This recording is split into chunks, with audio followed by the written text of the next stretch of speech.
I've been involved recently in a discussion about family values, a phrase popular among conservative Christians and the US electorate. Although many of us have received nurture from a monogamous heterosexual relationship, the desire by both politicians and preachers to give it a divine imprimatur is thwarted by the Bible. For in the Bible, polygamy was normative, as were patriarchal relationships. The Bible does not know of equality between husbands and wives. The husband, unlike his wife, was quite free to have sex with any woman not belonging to another man. The husband, unlike his wife, had the power to allow life or death to his children and to his slaves. The two main characters of the New Testament, Jesus and Paul, were, as far as we know, unmarried, which was unusual for rabbis. Some wonder if they were gay. Regardless, they do not offer us models of a love, heterosexual or homosexual, grounded in mutuality and fidelity. Neither do any of the disciples or any of the New Testament characters. This is not to say that the ideas of mutual affection, equality in decision-making, and fidelity to one another are opposed by the teachings of the Jesus movement. To the contrary, I see Jesus' radical egalitarian practice and politics as highly critical and destructive of the power of the male-dominated family and society, and therefore laying the groundwork for relationships outside of patriarchy to emerge and flourish, including same-gender relationships. If family values is code for the man as the head of the house, or all relationships except those prescribed by a heterosexual hierarchy are damned, then I don't think Jesus would have wanted anything to do with it. His concern, indeed his vision, was around how power is used and abused, how people are marginalized by elites on the basis of wealth, class, gender, or race, and how these elites project their agenda onto God. A key word in the New Testament is basileia, usually translated as kingdom. That translation is problematic for two reasons.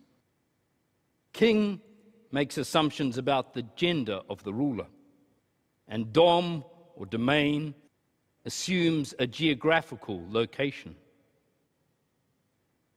However, Jesus used basileia to talk about how God exercises power and how God wishes us to exercise power. It's difficult to read the New Testament without being aware of Jesus' almost savage attack on family values. Consider Mark 3. Jesus said, "Who is my mother and who are my brothers?" And he went on to answer, "Whoever does the will of God is my brother and sister and mother." And Luke 11, a woman cried out, "How fortunate is the womb that bore you." But Jesus said, "How fortunate are those who listen to God's teaching."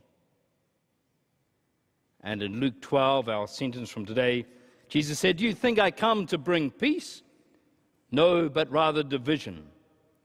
The household will be divided, father against son, mother against daughter." The family group, defined by bloodlines, is rejected in favor of a group that is open to all. A woman declares Mary, Jesus' mum, blessed, presuming a woman's greatness derives from mothering a famous son. But Jesus rejects this in favor of a blessedness open to any who want it, regardless of gender, infertility, or maternity. Jesus says he'll bring division to families. And the usual explanation for this text is that families will be divided by some accepting and some refusing faith in Jesus. But notice how the separation is along generational lines, father against son, mother against daughter.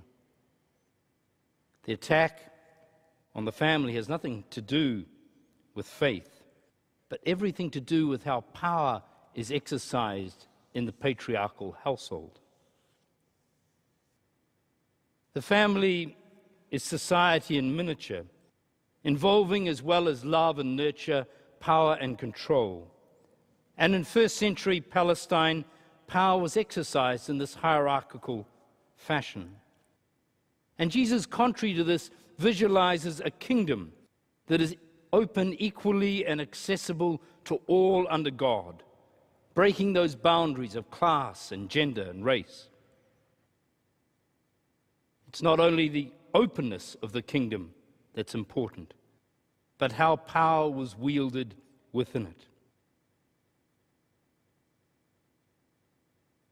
Reminded of a text from an Italian peasant woman writing in 1893, who articulates a similar vision to that of the Jesus movement. She said, "We want everyone to work as we work. There should no longer be either rich or poor. All shall have bread for themselves and their children. We should all be equal. I have 5 small children in only one little room where we have to eat and sleep and do everything, while so many lords have 10 or 12 rooms and entire palaces. It will be enough to put all in common and share with justice what is produced." It was in the practice of dining together that Jesus and his followers exemplified this new kingdom and its new understanding of power. Consider the Maundy Thursday reading of Jesus washing his disciples' feet in John 13. Usually it's expounded as an example of Jesus' humility. I think it's better understood as indicating the sort of egalitarian power relationships expected within the community of believers, and by inference the vision for the exercise of this power in society as a whole. In the text, Jesus, their leader and teacher, takes the role of a servant, and by doing so criticizes the class divisions in both the emergent church and society generally. Our task does not and should not define a person. The inherent equality of our common humanity and humanity's status as beloved of God is what ultimately defines us, not the roles we undertake or what ruling elites prescribe for us. Consider, too, the well-known parable of the banquet in Matthew 22, where a person gives a presumably unannounced feast, sends a servant to invite friends, and finds late in the day that each friend has an excuse. So the host replaces the absent guests with anyone off the streets. But if one actually brought in anyone off the streets, then classes, sexes, and ranks would all be mixed up together. As Don Crossan says in relation and in reading of anthropology, such would be a nightmare.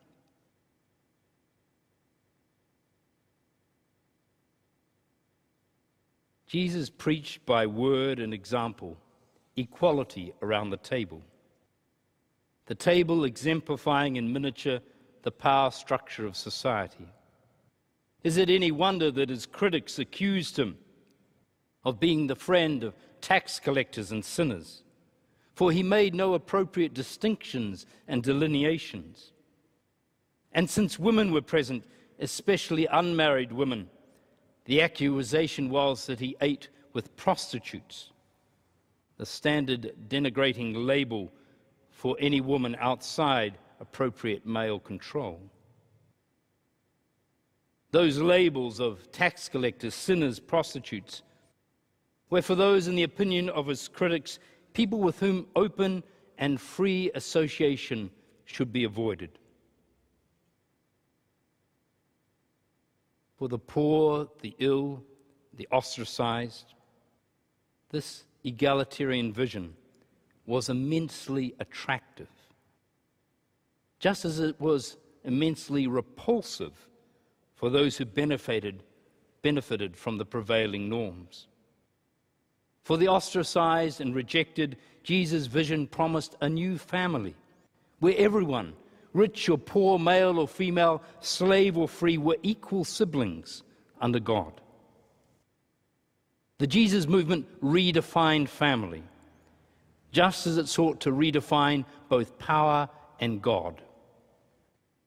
Mutual affection, equality in decision-making, and fidelity to one another were worked out in the context of this new family, the community of what would be called the church. Unfortunately, within a short space of time, patriarchy found ways to subvert the vision of Jesus and reclaim its power.